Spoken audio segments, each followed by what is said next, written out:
I'm 28 now, but I still remember every detail of that summer when I was 20. The summer that shattered my faith in family and taught me how easily truth can be buried under lies. I just finished my sophomore year at Ohio State University, excited to come home to Westerville for what I thought would be a relaxing break before my junior year. Instead, I walked into our split-level ranch house to find my 18-year-old brother Dylan sitting at our kitchen table with our parents holding up what looked like a credit card statement. The expression on his face was a mixture of fake concern and barely concealed satisfaction. Baker used Dad's card for his spring break trip. He announced, his voice dripping with false worry. Our mother Susan gasped audibly, her hand flying to cover her mouth. My father Mark's face turned crimson with disappointment and rage. Before I could even process what was happening, before anyone asked for my side of the story, my father's voice thundered through our modest home. You're grounded for the entire summer. No car, no friends, no job interviews. How could you steal from us? The shock hit me like a physical blow. I stood frozen in our doorway, my duffel bag still slung over my shoulder, trying to comprehend what had just happened. Dylan sat there looking like the perfect, concerned brother, occasionally glancing at me with what appeared to be sympathy, but felt more like gloating. The credit card statement lay spread across our oak kitchen table, like evidence in a courtroom, and I could see charges totaling $700 from Panama City Beach during spring break week. Dad, I never touched your credit card. I managed to say, my voice cracking with disbelief. I was on campus during spring break. I worked extra shifts at the campus bookstore to save money. My mother shook her head sadly. Baker, we have the proof right here. These charges were made during your spring break, and Dylan showed us the photos you posted on social media from Panama City Beach. My heart sank as I realized what had happened. Yes, I had posted photos from Panama City Beach, but those were from the previous year when I went with my roommate Jason and his family. I had reposted them this spring as throwback memories, something I thought was harmless nostalgia. But Dylan had used those innocent posts to build his case against me. Those photos are from last year. I protested, but my father was already standing up, his hand extended expectantly. Car keys, phone, and laptop, now. His voice carried a finality that made my stomach drop. I'm calling Mr. Henderson first thing Monday morning to tell him you won't be taking that internship at his engineering firm. The internship. I had worked so hard to secure that position, networking at career fairs, and perfecting my resume. It was supposed to be my stepping stone into the professional world, my chance to gain real experience in civil engineering. But as I watched my father's determined expression, I knew there would be no changing his mind. Dylan finally spoke up, his voice carefully modulated to sound supportive. I'm really sorry this happened, Baker. I found the statement when I was helping Dad organize his office, and I just couldn't keep it secret. Family has to look out for each other, you know? The way he said it made my skin crawl. There was something theatrical about his performance, but our parents were completely buying into it. I handed over my belongings like a convicted criminal, watching as my summer plans evaporated before my eyes. Within hours, it became clear that Dylan had not kept this discovery to himself. My phone buzzed incessantly with confused texts from friends before my father confiscated it. Emma, my girlfriend of 8 months, had already heard the news from her friend Rachel, whose mother was friends with my mother. The small-town gossip network had activated with impressive speed. By evening, Emma had driven over to our house. I watched from my bedroom window as she stood on our front porch, her blonde hair catching the setting sun. When my father called me down to speak with her, I hoped she might be there to offer support, or at least hear my side of the story. Instead, she looked at me with disappointment and hurt. Baker, I thought I knew you. How could you steal from your own family and then lie about it? Emma, I'm telling you the truth. I never used that card. Someone is setting me up. She shook her head, tears forming in her green eyes. The evidence is right there. Dylan wouldn't lie about something like this. He's your brother." She pulled out her phone and showed me a text message. "I can't date someone who's dishonest. I'm sorry, Baker. We're done." As I watched her drive away in her red Honda Civic, I felt something inside me break. Not just my heart over losing Emma, but my fundamental belief in fairness and truth. I was being punished for a crime I didn't commit, and everyone I cared about believed I was guilty. That night I lay on my childhood bed, staring at the glow in the dark stars I had stuck to my ceiling in middle school. Through the thin walls, I could hear Dylan on the phone with someone his voice cheerful and carefree. Occasionally I caught snippets of conversation about his plans for the summer plans that apparently included taking over my scheduled work hours at Peterson's auto shop, where I had worked part-time during high school. The isolation was immediate and suffocating. Without my car, I was trapped in our suburban neighborhood. Without my phone, I was cut off from my college friends. Without my laptop, I couldn't even work on summer coursework or job applications. I was effectively under house arrest in my own home. The worst part was watching Dylan move through the house with newfound confidence.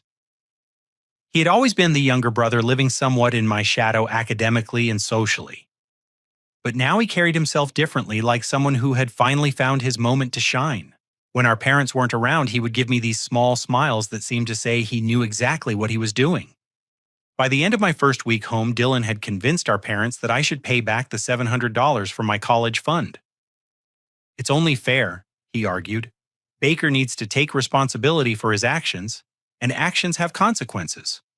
I watched helplessly as my father transferred $700 from my savings account money I had earned working construction jobs the previous summer under the blazing Ohio sun. Money that was supposed to help cover my junior year tuition costs. Dylan nodded approvingly as the transaction went through, playing the role of the wise younger brother who understood justice. That night I noticed Dylan carrying several shopping bags up to his room. When I questioned him about it the next morning, he casually mentioned that he had been saving money from his part-time job at the movie theater. But I knew how much that job paid, and it wasn't enough to afford the designer clothing brands I had glimpsed in those bags. Something was very wrong, but I was the only one who seemed to see it. As June progressed, I watched my brother transform from my parents' second son into their golden child. The shift was subtle at first, then became increasingly obvious as Dylan basked in his newfound status as the responsible, trustworthy son who had saved the family from further financial loss by exposing my alleged theft. Our parents, Mark and Susan, began treating Dylan with a respect and admiration that I realized I had taken for granted when it was directed toward me. They asked for his opinions on family decisions, praised his maturity, and constantly referenced his difficult choice to turn in his own brother as evidence of his strong moral character. Dylan wasted no time capitalizing on this reversal of fortune. Within 2 weeks of my grounding, he had convinced our parents to let him move into what was supposed to be my room when I graduated.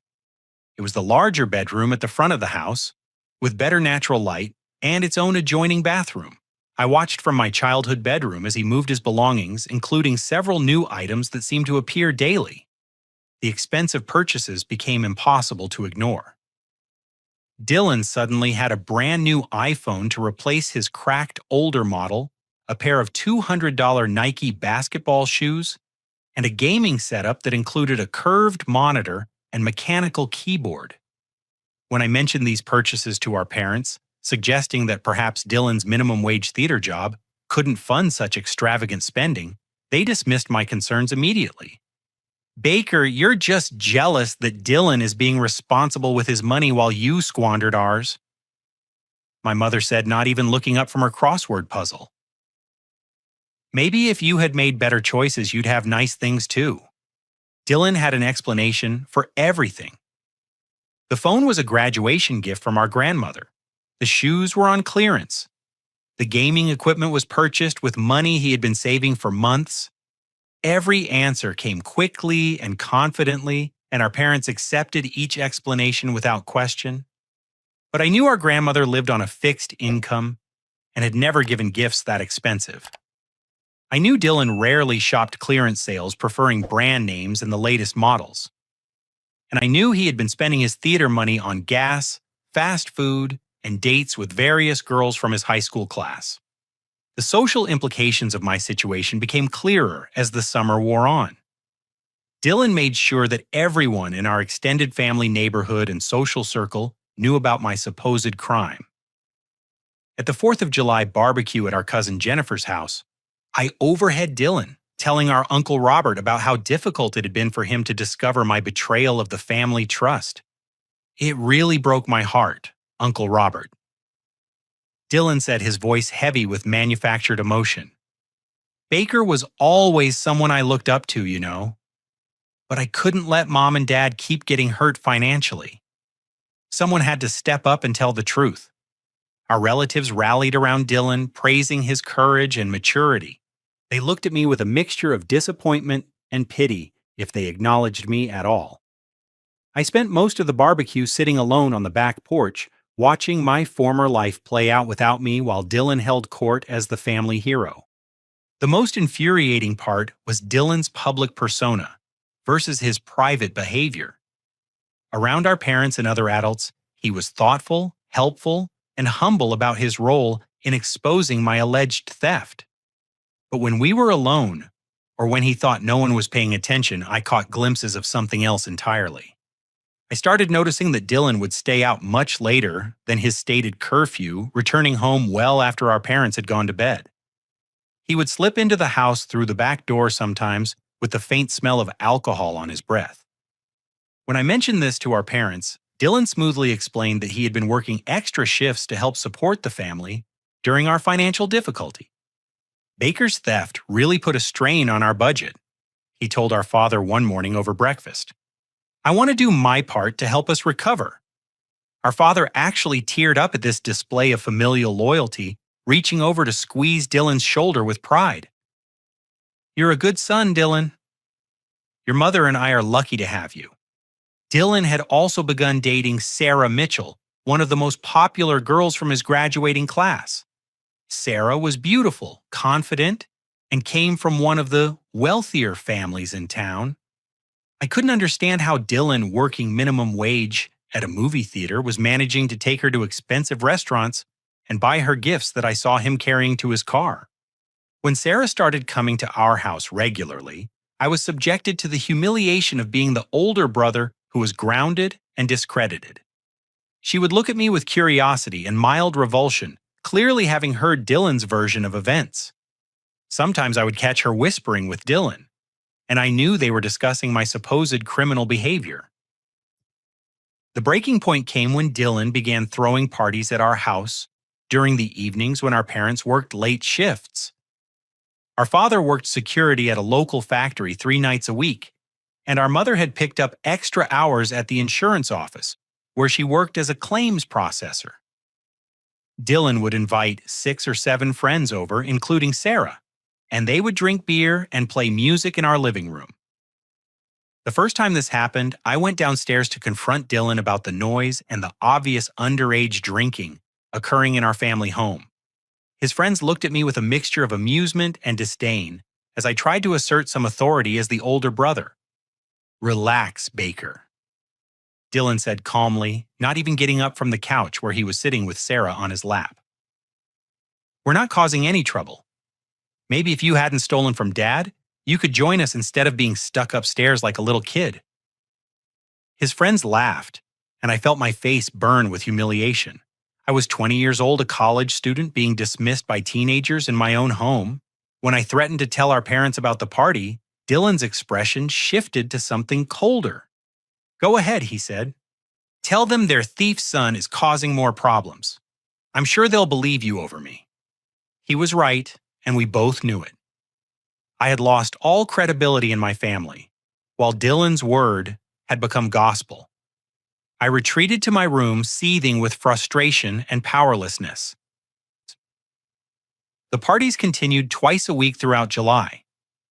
I would lie in bed, listening to the laughter and conversation below, feeling like a prisoner in my own home. Sometimes I would look out my window and see Dylan's friends smoking cigarettes in our backyard or making out on our front porch, treating our property like their personal playground. But the most devastating blow came at the end of July when Dylan announced that he had been accepted to Columbus State Community College on a hardship scholarship. He gathered our family around the kitchen table, his acceptance letter spread out like a trophy. The financial aid office was really understanding about our family's situation. He explained, his voice modest but proud. They said students who demonstrate resilience in the face of family financial crisis are exactly who they want to help. Our parents were ecstatic. They hugged Dylan and praised his determination to pursue higher education despite the family turmoil I had supposedly caused. But something about the scholarship didn't sit right with me. I knew hardship scholarships were typically reserved for families with documented low-income unemployment or other significant financial struggles. Our family was solidly middle class. Yes, my alleged theft of $700 had created a temporary budget strain, but it wasn't the kind of genuine hardship that merit-based aid was designed to address. It seemed like Dylan had used my supposed crime to fraudulently qualify for financial assistance intended for students who truly needed it. When I tried to raise this concern with our parents, they shut me down immediately. "Baker, your brother, is trying to better himself and contribute positively to this family," my mother said sharply. "Instead of trying to tear him down, maybe you should focus on how you're going to make things right." As I watched Dylan accept congratulations and praise for his scholarship, I realized that my brother wasn't just taking advantage of an opportunity. He was actively constructing a narrative that positioned him as the hero and me as the villain, and he was getting rewarded for it at every turn. The worst part was that I was starting to question my own sanity.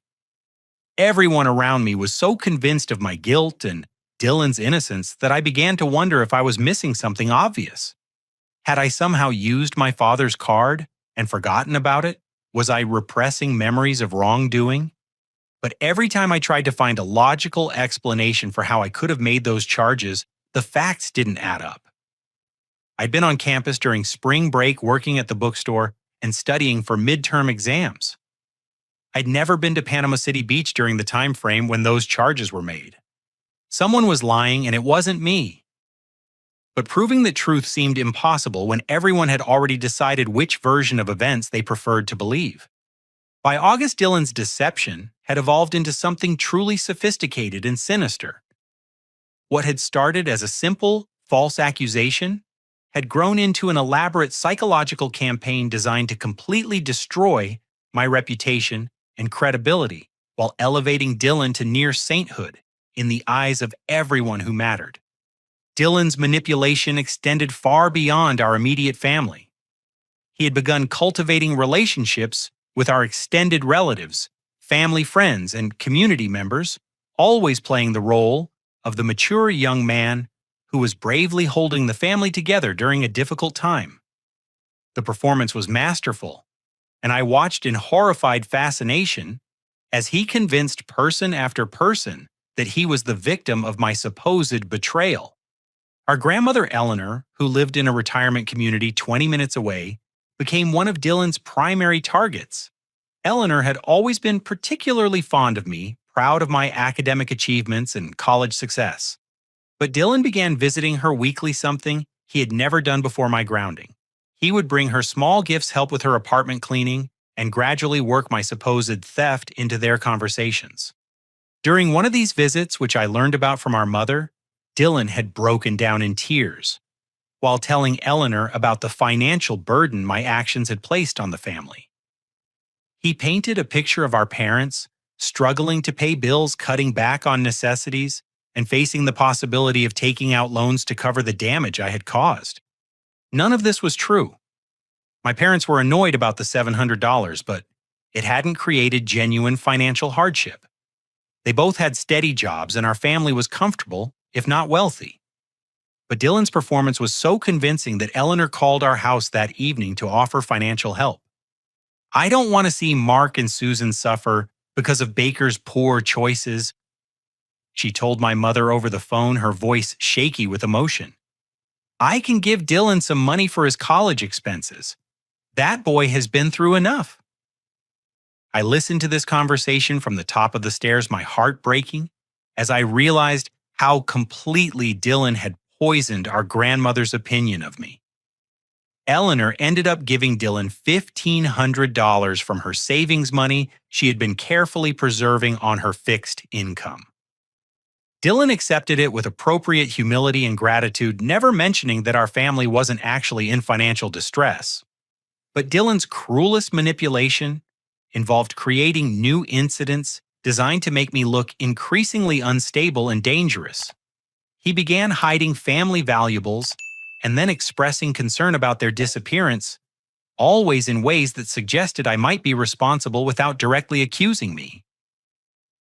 The first incident involved my mother's jewelry box, which contained several pieces that had been gifts from my father over the years. Dylan mentioned casually at dinner that he had noticed the jewelry box had been moved from its usual spot on my parents' dresser. I'm probably just being paranoid. He said, his voice carefully worried. But after everything that's happened, I thought I should mention it. Our parents immediately went upstairs to check, and while nothing was missing, the seed of suspicion was planted. They began locking their bedroom door when they left the house, and I noticed my mother moving her purse to different locations, presumably to keep it away from me. Dylan escalated this strategy 2 weeks later when our neighbor, Mrs. Patterson, mentioned that someone had been in her garage, apparently looking through her husband's tool collection. Nothing was stolen, but the garage door had been left open, and tools were scattered around. "That's strange," Dylan said, when Mrs. Patterson told us about the incident over our back fence. "Baker, you weren't working on any projects that might require tools, were you?" The implication was clear, and Mrs. Patterson's expression shifted from friendly concern to suspicious wariness as she looked at me. I denied any involvement, but the damage was done. Word spread through our neighborhood that the Hendricks boy who had stolen from his own family might be expanding his criminal activities. The most devastating incident occurred during a family gathering at our house in mid-August. Dylan had invited several of our relatives for a backyard barbecue, ostensibly to demonstrate that the family was healing and moving forward despite my supposed betrayal. Our cousins Jennifer and Michael came with their families along with Uncle Robert and Aunt Linda. Earlier that day, Dylan had asked to borrow my high school class ring, claiming he wanted to show it to his girlfriend Sarah as an example of what his own ring might look like when he graduated. I thought it was an odd request, but I was desperate for any positive interaction with my brother, so I gave it to him. During the barbecue, while I was helping our mother bring food outside, Dylan discovered my class ring in the pocket of Uncle Robert's jacket, which was hanging on a chair near our back door. He held it up with apparent shock and confusion. "Uncle Robert, why do you have Baker's ring?" Dylan asked loudly enough for everyone to hear. Uncle Robert was genuinely bewildered. He had no idea how the ring had gotten into his jacket pocket, and his confusion was obvious to everyone present. But Dylan's discovery created an incredibly uncomfortable situation that seemed to suggest I had planted my own ring on our uncle for some unknown reason. Maybe Baker was trying to create evidence that someone else was stealing things, Dylan suggested quietly to our cousin Jennifer, but loud enough for others to hear. Like to make himself look less guilty, I watched in horror as my family members exchanged glances that clearly indicated they thought I was capable of such manipulation. Uncle Robert looked at me with disappointment and genuine hurt, probably wondering if I was attempting to frame him for something. "I didn't put that ring in Uncle Robert's pocket," I said desperately. "Dylan, you had my ring earlier today. You know how it got there." But Dylan looked at me with what appeared to be genuine sadness and concern. "Baker, I gave your ring back to you hours ago. Don't you remember? You put it on your dresser." I knew this was a lie, but I couldn't prove it. The ring had clearly been in my possession earlier, and now it was found in a suspicious location. Dylan's version of events was plausible enough that our relatives couldn't definitively say what had happened, but the incident reinforced their belief that something was seriously wrong with me. The psychological pressure was becoming unbearable. I found myself second-guessing my own memories and actions, wondering if I was somehow losing my grip on reality. Dylan had created an environment where anything bad that happened could potentially be traced back to me, and I had no way to defend myself against accusations that were carefully constructed to seem plausible. The final blow came when Dylan convinced our parents to request a police wellness check on me. He approached them privately one evening, expressing concern that I had been making vague, threatening statements about getting revenge on the family for not believing my protests of innocence. This was completely untrue. While I had certainly expressed frustration about my situation, I had never threatened anyone or anything. But Dylan painted my frustration as something more sinister, suggesting that my anger was escalating and that he was genuinely worried about everyone's safety. When Officer Martinez arrived at our house the next afternoon, I was mortified. He was professional and polite, but his presence sent a clear message to our neighbors and anyone else who might be watching. The Hendricks family was dealing with a son who had become enough of a problem to warrant police intervention. Officer Martinez spoke with me privately for about 15 minutes, asking about my mental state, my plans for the future, and whether I was having thoughts of harming myself or others. I answered honestly, explaining my frustration with being falsely accused, but emphasizing that I had no intention of hurting anyone. But the damage was done. Officer Martinez suggested to my parents that they might want to consider professional counseling for me, noting that young adults sometimes struggle with accountability and that my continued denial of obvious evidence might indicate deeper psychological issues. As I watched the police car drive away from our house, I realized that Dylan had achieved something truly remarkable. He had convinced everyone who mattered that I was not only a thief, but potentially mentally unstable and dangerous. Meanwhile, he continued to be praised and rewarded for his maturity, honesty, and concern for family welfare. I had become a pariah in my own home and community, while my younger brother was celebrated as a hero. The injustice was so complete and so skillfully orchestrated that I began to wonder if I would ever be able to prove my innocence or restore my reputation. But I didn't know that salvation was coming from an unexpected source, and that Dylan's perfect performance was about to be scrutinized by someone with the skills and experience to see through his elaborate deception. The turning point in my nightmare began on a sweltering Thursday afternoon in late August when my father's older sister, Margaret, arrived for an unannounced visit. I was upstairs in my room reading a book I had borrowed from our neighborhood library when I heard her distinctive voice drifting up from the front hallway. Aunt Margaret was nothing like the other adults in my life who had accepted Dylan's story without question. At 45, she was a forensic accountant who worked for a firm that investigated financial crimes and corporate fraud. She had sharp, intelligent eyes behind wire-rimmed glasses, graying brown hair that she kept in a no-nonsense style, and a personality that had always made me slightly nervous during family gatherings. Margaret asked direct questions and expected honest answers, and she had an unsettling ability to detect inconsistencies in people's stories. I hadn't seen her since Christmas, when the family dynamics had been completely different. At that time, I had been the successful college student with a bright future, while Dylan was just my younger brother finishing high school. Margaret had congratulated me on my academic achievements and asked detailed questions about my engineering studies and career goals. Now, as I listened to her greeting my parents, I wondered what Dylan had told her about our family situation.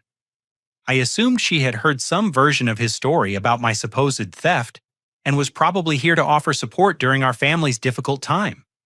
But as the afternoon progressed, I began to notice that Margaret's visit felt different from the typical family social calls we had been receiving. Instead of focusing on offering sympathy or advice, she seemed to be observing and asking questions that made everyone slightly uncomfortable. I came downstairs for dinner to find Margaret studying Dylan with an intensity that made him fidget in his chair. She had been asking him about his summer activities, his college plans, and his part-time job at the movie theater.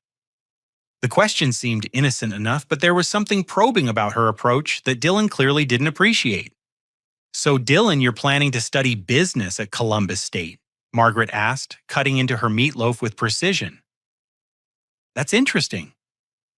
What attracted you to that field?" Dylan launched into what sounded like a rehearsed answer about wanting to help families achieve financial stability and security. It was exactly the kind of response that had been winning him praise from other adults, emphasizing his maturity and his desire to contribute positively to society. But Margaret's follow-up questions revealed details that didn't quite add up. She asked about specific courses in the business program, about his long-term career goals, and about how he planned to balance work and school responsibilities. Dylan's answers became increasingly vague and contradictory, and I could see sweat forming on his forehead despite the air conditioning. "And you're managing to save money for college while working part-time," Margaret continued. "That's impressive financial discipline for someone your age. You must have learned some valuable lessons about budgeting and prioritizing expenses." Dylan nodded enthusiastically, but I caught a flicker of something that looked like panic in his eyes. "Yeah, I've always been good with money. I learned from watching Mom and Dad. Margaret smiled, but it was the kind of smile I'd seen her use during Christmas dinner, when our cousin Jason had tried to convince everyone he was getting excellent grades while clearly struggling in school. It was patient, polite, and completely skeptical. After dinner, while Dylan retreated to his room claiming he had homework to complete, Margaret helped our parents clean the kitchen. I was wiping down the table when I overheard her casual comment that would change everything. "It's nice to see Dylan taking on more responsibility during a difficult time," she said to our mother. Though I have to admit I'm curious about the details of what happened with Baker's situation. As someone who investigates financial irregularities professionally, I'd be interested in reviewing the evidence just to make sure everything was handled properly. My heart stopped. Our parents exchanged glances, and I could see them trying to decide whether Margaret's offer was helpful or intrusive. My father spoke first, his voice carrying a defensive edge. "Margaret, we appreciate your concern, but the situation is pretty straightforward. Dylan found the charges on my credit card statement, and Baker had the opportunity and motive to make them. We don't need a professional investigation." But Margaret persisted, her tone remaining friendly but firm. "I understand, Mark, but financial crimes can be more complicated than they appear on the surface. Sometimes what looks like obvious evidence actually tells a different story when you examine it more carefully. I'd be happy to take a look just to give everyone peace of mind." Dylan appeared in the kitchen doorway claiming he needed a glass of water. But I could tell he had been listening to the conversation, and his expression was tense with worry that he was trying to hide behind casual interest. "What kind of things would you look for, Aunt Margaret?" he asked, his voice carefully neutral. Margaret turned to him with that same patient smile. "Oh, there are lots of technical details that most people don't think about. Transaction patterns, location data, timing, inconsistencies, that sort of thing. It's amazing how much information is actually embedded in financial records when you know how to read them properly."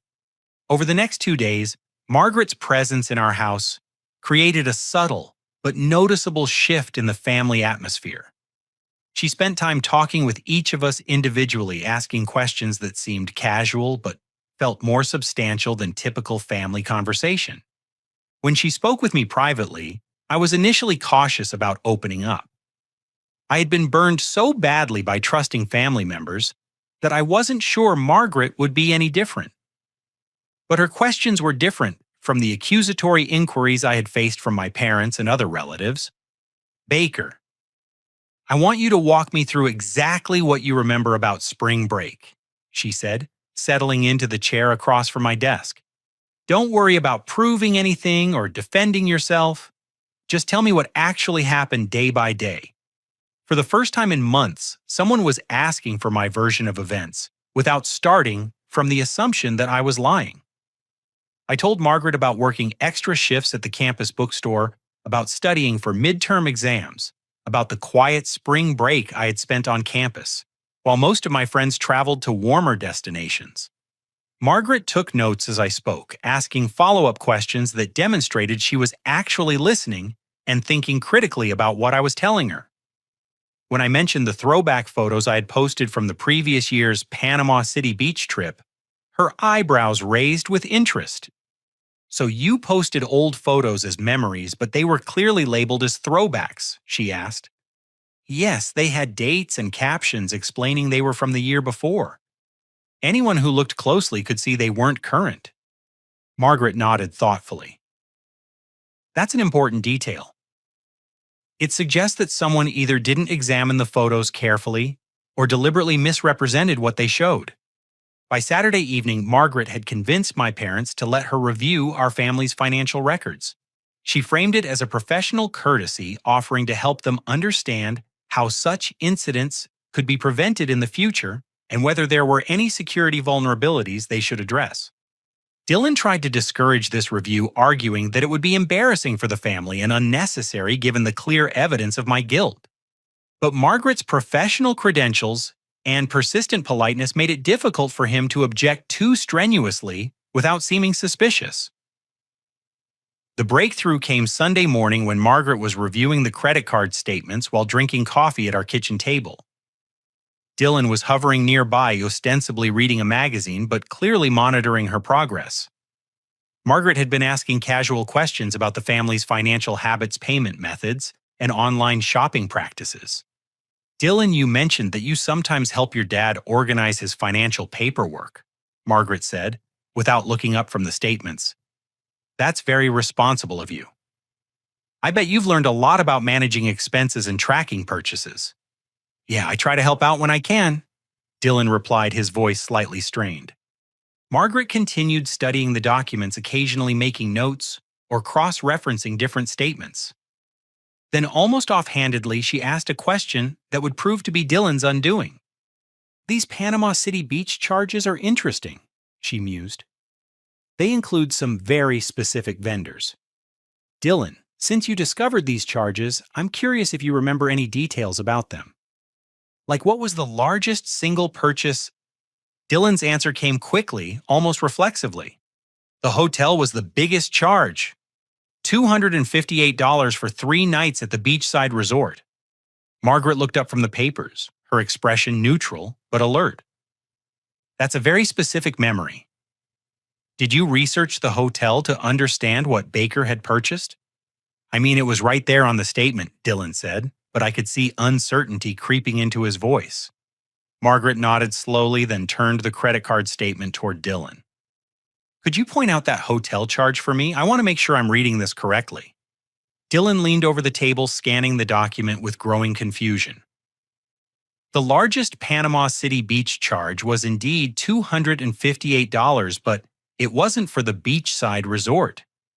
It was for a restaurant and entertainment complex called Neptune's Paradise. There was no hotel charge listed anywhere on the statement. Dylan had just revealed specific knowledge about purchases that he could only have known if he had made them himself, and he had gotten a crucial detail wrong because he was working from memory rather than the actual evidence. Margaret's expression remained professionally neutral, but I saw her make a note on her pad. When she looked up, Dylan was staring at the statement with obvious panic, realizing that he had just made a catastrophic mistake. "It's easy to misremember details," Margaret said kindly. "Financial records can be confusing, especially when you're trying to help family during a stressful situation." But we all knew that something significant had just happened. Dylan had revealed knowledge that was impossible to explain through innocent means, and Margaret's forensic accountant instincts had caught him in the act. For the first time in months, I felt a glimmer of hope. Someone with the skills and authority to investigate was finally paying attention to the details that everyone else had ignored. And Dylan's perfect performance was beginning to show cracks that might finally expose the truth. Margaret's investigation began in earnest Monday morning, though she was careful not to alarm Dylan or my parents about the true scope of what she was undertaking. She had requested access to 3 months of financial records, claiming it would help her provide comprehensive recommendations for preventing future security breaches. What my family didn't realize was that Margaret approached this review with the same methodical precision she brought to her professional fraud investigations. She had spent her entire career uncovering financial crimes committed by people who thought they were too smart to get caught, and Dylan's amateurish deception was about to be dissected by someone who had seen every trick in the book. Margaret set up a temporary workspace in our dining room, spreading documents across the table in an organized system that would have impressed any law enforcement agency. She had bank statements, credit card bills online, purchase confirmations and transaction logs arranged chronologically and cross-referenced by date and amount. Over the next 3 days, while maintaining casual conversation with our family, Margaret constructed a detailed timeline that revealed the true extent of Dylan's financial crimes. The Panama City Beach charges were just the tip of an iceberg that had been growing for months. Margaret's first major discovery involved the pattern of small purchases that Dylan had been making since January. He had been extremely careful to keep individual transactions below $50, apparently believing that larger amounts would attract attention. But when Margaret compiled all the charges over a 6-month period, they totaled nearly $2,000. The purchases showed a clear pattern of personal items that aligned perfectly with Dylan's suddenly improved lifestyle.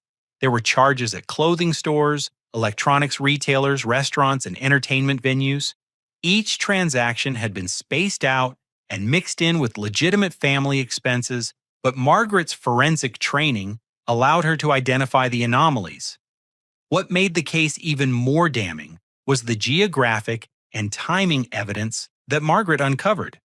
Using her professional access to enhanced transaction data, she was able to pull detailed information about where and when each purchase had been made.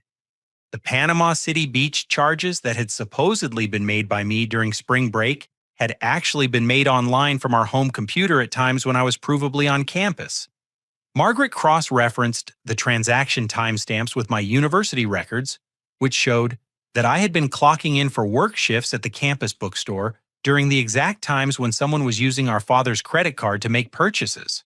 She also obtained IP address logs that confirmed the online transactions had originated from our home internet connection, not from any location where I could have been. But Margaret's most devastating discovery involved Dylan's Amazon purchase history. By accessing the account linked to his personal email address, she found a comprehensive record of items he had ordered using our father's credit card information. The account showed dozens of purchases dating back to February, including the expensive electronics, clothing, and accessories that Dylan had claimed to buy with his movie theater wages. Margaret also uncovered evidence that Dylan had created a fraudulent PayPal account using our father's personal information. This account had been used to transfer money from our father's credit card to fund Dylan's social activities and gift purchases for his girlfriend Sarah. The PayPal records showed a sophisticated understanding of online financial systems that contradicted Dylan's claims of being a typical teenager who barely understood digital transactions.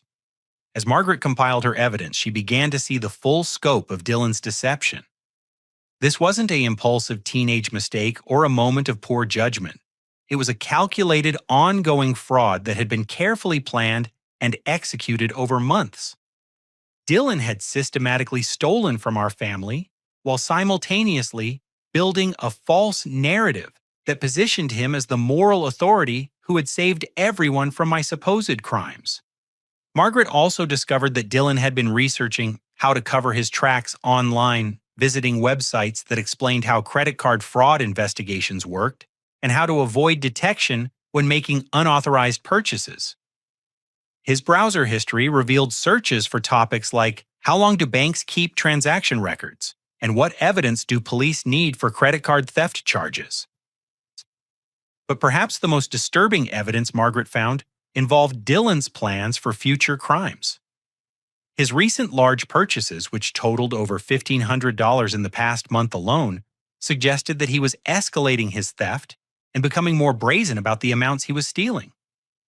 Margaret found evidence that Dylan had been planning to frame me for an even larger theft, having already made several expensive purchases that he intended to discover later and blame on my supposed ongoing criminal behavior.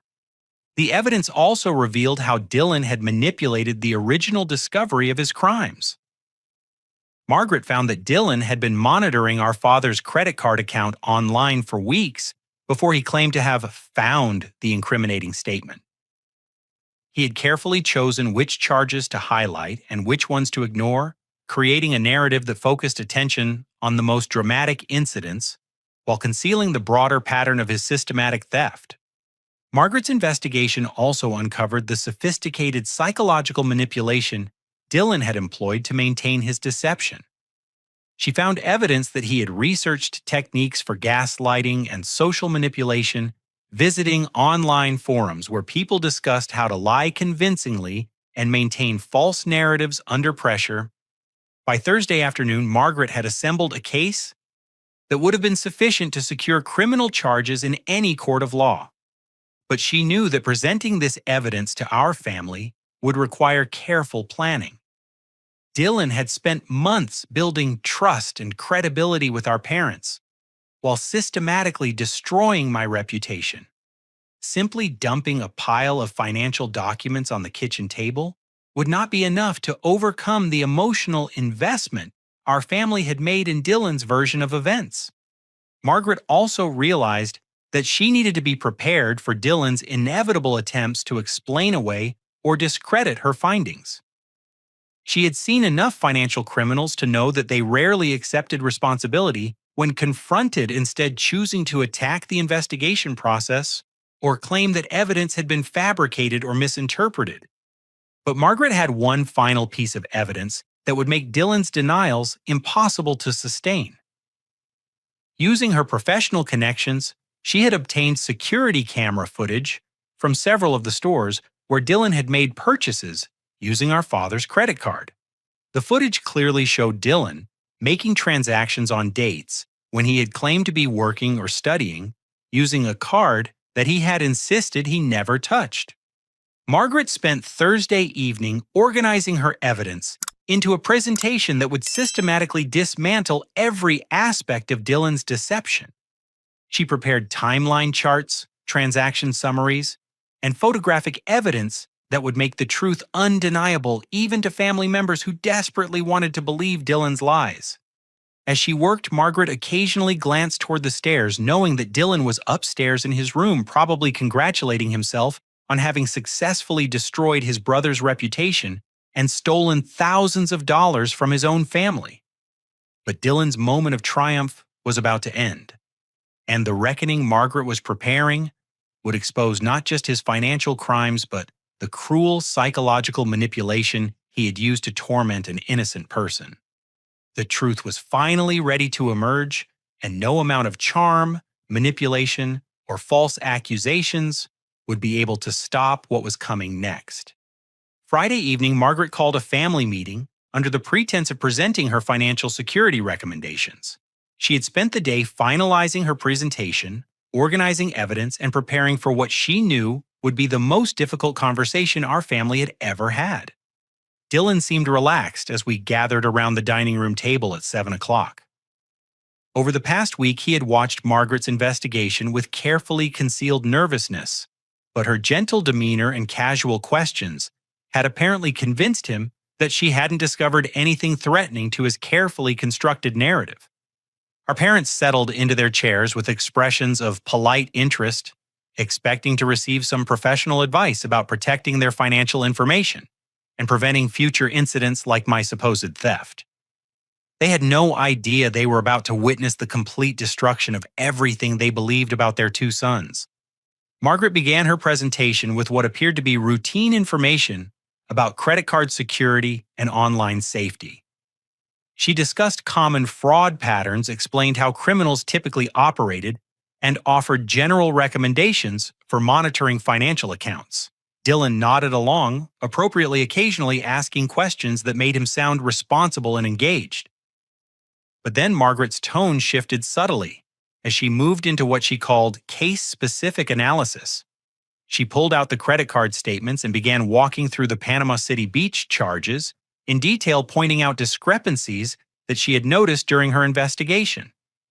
The interesting thing about these particular charges, Margaret said, her voice remaining professionally neutral, is that they show a pattern that's inconsistent with typical spring break spending by college students. Dylan's expression remained calm, but I noticed his hands had developed a slight tremor as Margaret continued her analysis.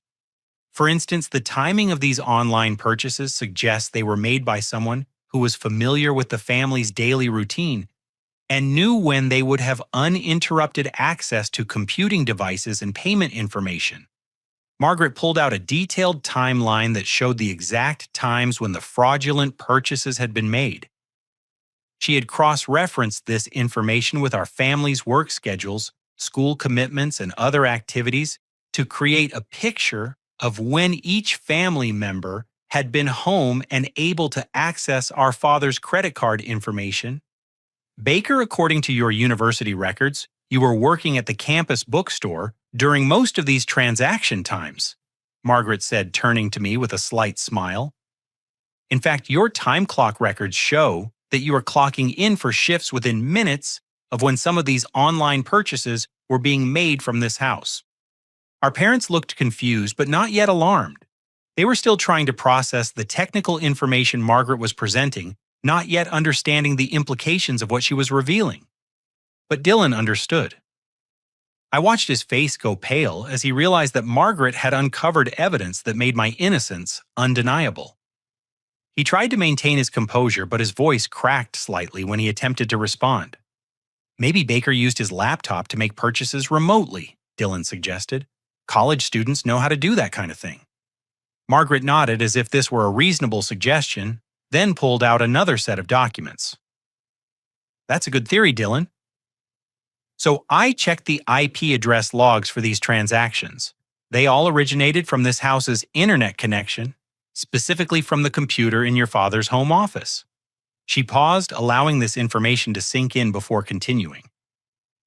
I also checked Baker's laptop usage records from the university's IT system. His device wasn't even connected to the internet during most of these transaction times.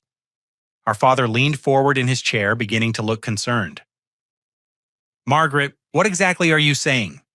I'm saying that someone in this house was using Mark's credit card information to make online purchases while Baker was provably elsewhere, Margaret replied calmly. The question is who had the access opportunity and motivation to commit these crimes.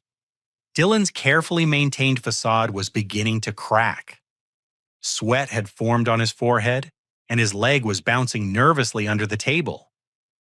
But he made one more attempt to deflect suspicion. Maybe someone hacked our home network? He said, his voice strained. Or maybe Baker gave someone else Dad's card information. Margaret smiled the patient smile I had seen her use with difficult witnesses during Christmas dinner conversations. Those are creative theories, Dylan, but I found something that makes them impossible to believe. She pulled out a laptop and opened it to reveal Dylan's Amazon account purchase history. The screen showed dozens of items ordered over the past 6 months, all paid for with our father's credit card information. This account is registered to Dylan Hendricks at this address using Dylan's personal email address, Margaret announced. The purchase history shows a clear pattern of expensive items being bought with Mark's credit card and delivered to this house. Our parents stared at the screen in shock, finally beginning to understand the magnitude of what they were seeing. Our mother's hand flew to her mouth as she recognized several items that Dylan had claimed to purchase with his own money from his part-time job. Dylan, is this your Amazon account? Our father asked, his voice barely above a whisper. Dylan's composure finally collapsed completely. I can explain, he said desperately. This isn't what it looks like.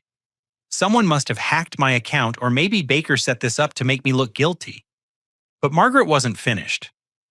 She pulled out printed screenshots showing Dylan's browser history, including his research into credit card fraud techniques and his visits to websites explaining how to avoid detection when making unauthorized purchases. I also found evidence that Dylan created a fraudulent PayPal account using your personal information. Margaret continued relentlessly.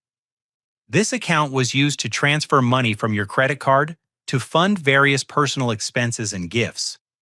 She displayed the PayPal transaction records showing transfers that aligned perfectly with Dylan's social activities and gift purchases for his girlfriend Sarah. The evidence was overwhelming and undeniable, each piece building on the previous to create an ironclad case of systematic fraud. Our parents sat in stunned silence, trying to process the complete reversal of everything they had believed for the past 3 months. Our mother began crying quietly, whether from relief about my innocence or devastation about Dylan's betrayal, I couldn't tell. Dylan made one final desperate attempt to maintain his innocence. "Aunt Margaret, you're biased toward Baker," he said, his voice taking on an accusatory tone. "You're fabricating this evidence to make me look guilty. None of this proves anything." Margaret's response was swift and decisive. She pulled out her phone and opened a video file that made Dylan's blood drain from his face completely. "This is security camera footage from Best Buy showing you purchasing the gaming monitor that's currently in your room," she said, playing the video for everyone to see. "The timestamp shows this purchase was made during a time when you claimed to be working at the movie theater. You used your father's credit card for this $237 transaction." The video was crystal clear.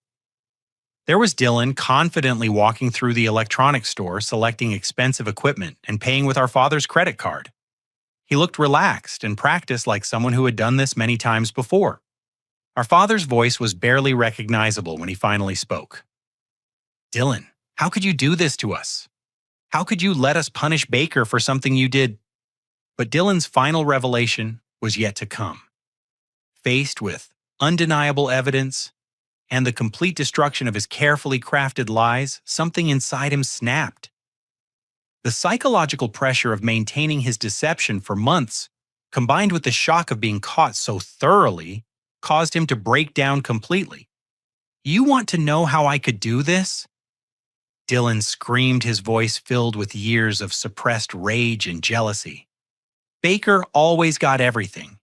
He was the smart one, the successful one, the one you were proud of. Do you know what it's like to live in your brother's shadow your entire life?" The words poured out of him like a dam bursting. "This wasn't the first time I framed him. Remember when Grandma's vase got broken when we were kids? That was me. The money missing from Mom's purse? Me. The neighbor's fence that got damaged with the baseball? Also me. I've been setting up Baker for years, and you always believed me because Precious Baker could never do anything wrong."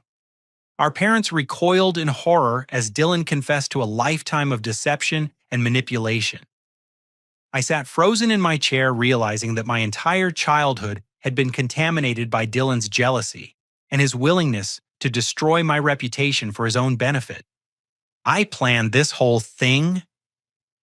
Dylan continued, his voice becoming increasingly hysterical. "I've been using Dad's card for months, and I knew I had to find a way to blame someone else before you noticed. Baker was perfect. He was away at college, he had posted those old Panama City photos, and I knew you'd believe me over him because I'm the baby of the family." The confession was complete and devastating. Dylan had not only admitted to the credit card fraud, but revealed a pattern of psychological abuse that had been going on for years. He had systematically destroyed my reputation and credibility whenever it served his purposes, and our parents had unknowingly enabled his behavior by always choosing to believe his lies over my protestations of innocence. As Dylan's sobs filled our dining room, I felt a complex mixture of vindication, grief, and exhaustion. The truth was finally out, but the cost of reaching this moment had been enormous. 3 months of my life had been stolen, my relationships had been damaged, and my faith in family loyalty had been shattered. But for the first time since May, I was free from the crushing weight of false accusations. Margaret had given me back my reputation, my dignity, and my future. The truth had finally emerged, and no one would ever doubt my innocence again. The days following Dylan's confession were a whirlwind of consequences, revelations, and painful but necessary conversations. Our family faced the difficult task of processing not just the recent fraud, but the disturbing reality that Dylan had been manipulating and deceiving us for years. Our parents' reaction was a mixture of devastation, guilt, and determination to make things right. My mother spent hours crying, alternating between grief over Dylan's betrayal and horror at the realization of how cruelly they had treated me during my months of false imprisonment. My father, typically more reserved with his emotions, struggled with anger at Dylan and deep shame about his own failure to investigate the accusations more thoroughly before destroying my summer and my reputation. The legal consequences for Dylan were swift and serious. Our parents, after consulting with Margaret and a criminal attorney, decided to press charges for credit card fraud. The evidence Margaret had compiled made the case straightforward from a legal perspective, and Dylan's signed confession eliminated any possibility of plea negotiations. He was looking at felony charges that would likely result in probation restitution requirements and a criminal record that would follow him for years. The fraudulent scholarship Dylan had obtained was immediately revoked when Columbus State Community College learned about his criminal charges and the false information he had provided about our family's financial hardship. The $1,500 our grandmother had given him had to be returned, though Eleanor insisted on giving me that money instead to help restore my college fund that had been depleted to cover Dylan's fictitious debt. Dylan himself seemed to age years in the space of weeks. The confident, manipulative young man who had orchestrated my downfall disappeared, replaced by someone who appeared genuinely shocked by the consequences of his actions.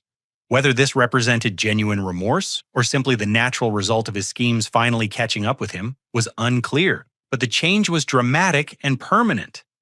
The community response was equally swift but more positive for our family's healing process.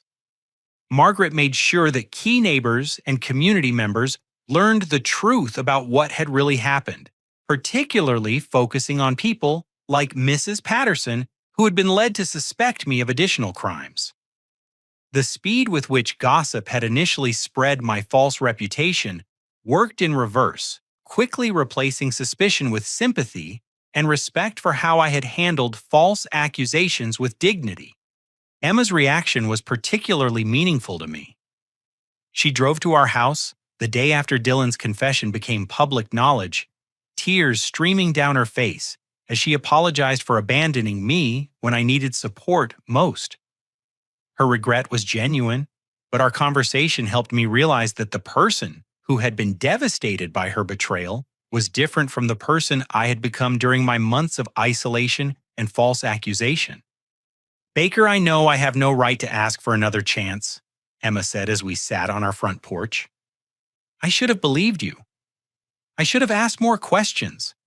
I should have stood by you when things got difficult." I appreciated her apology, but I had grown beyond needing her validation for my worth or innocence. "Emma, I forgive you. And I understand why you made the choice you did.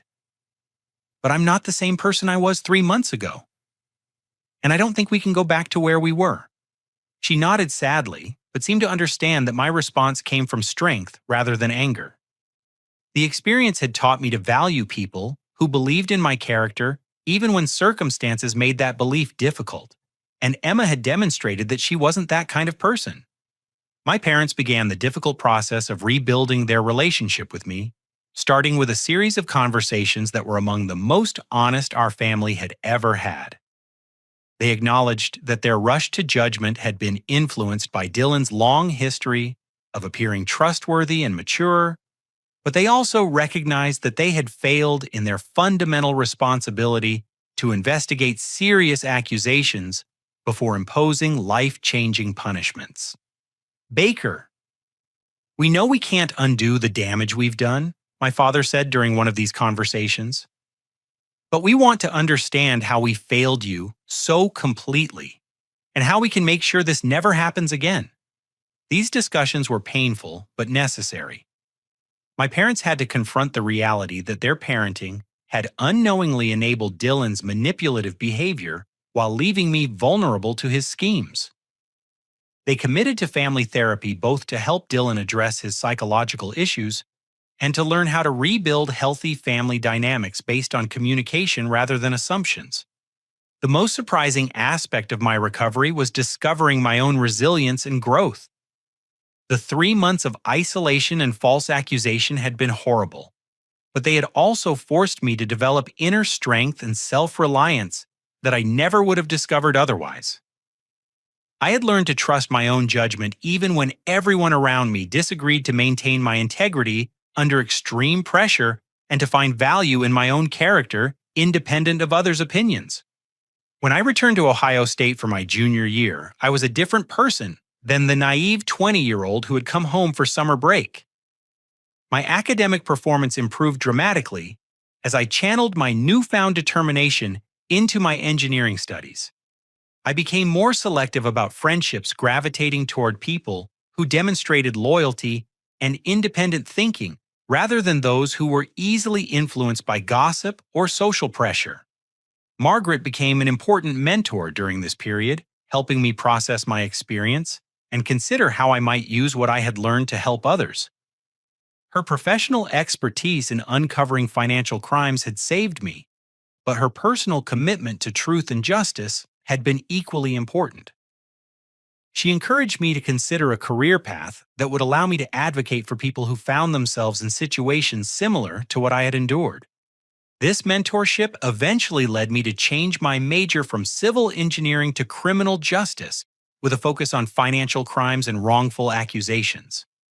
The experience of being falsely accused had given me unique insight into how innocent people could be trapped by circumstantial evidence and social pressure, and I wanted to develop the skills to help others in similar situations.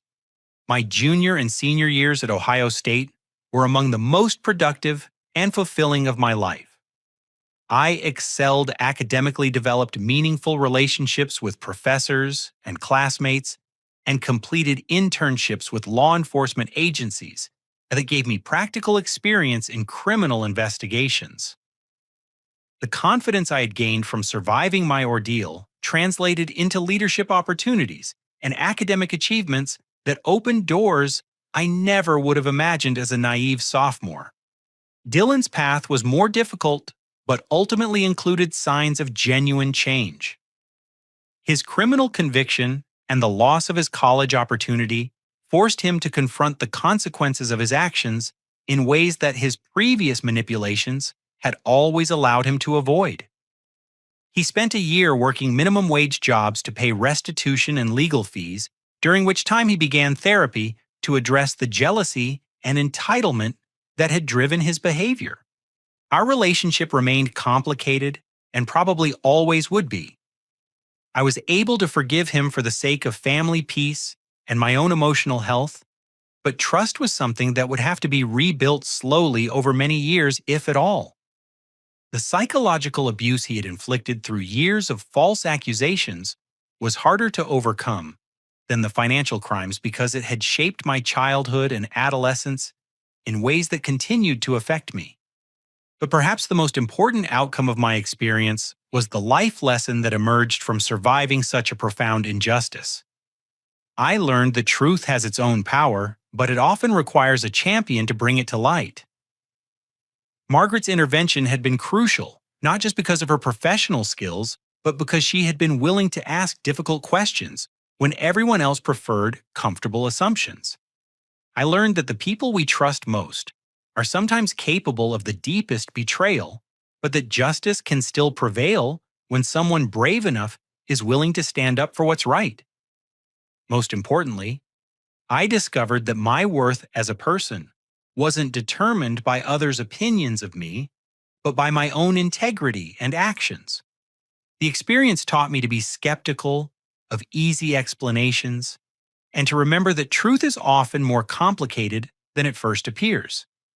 It showed me the importance of having people in my life who would believe in my character, even when circumstances made that belief difficult, and it helped me become the kind of person who would stand up for others facing similar injustices.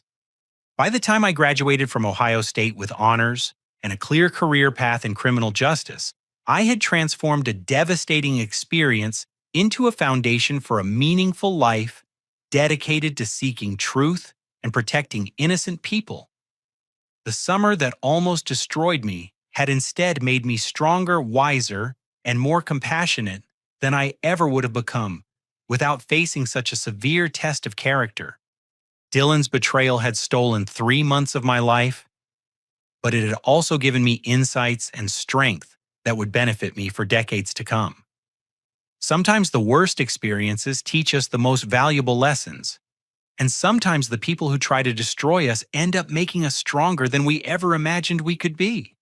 As I look back on that terrible summer, 8 years later, I'm grateful for Margaret's courage in seeking the truth, for my parents' willingness to confront their mistakes and rebuild our family relationships, and for my own discovery that I could survive even the most devastating betrayal with my integrity intact.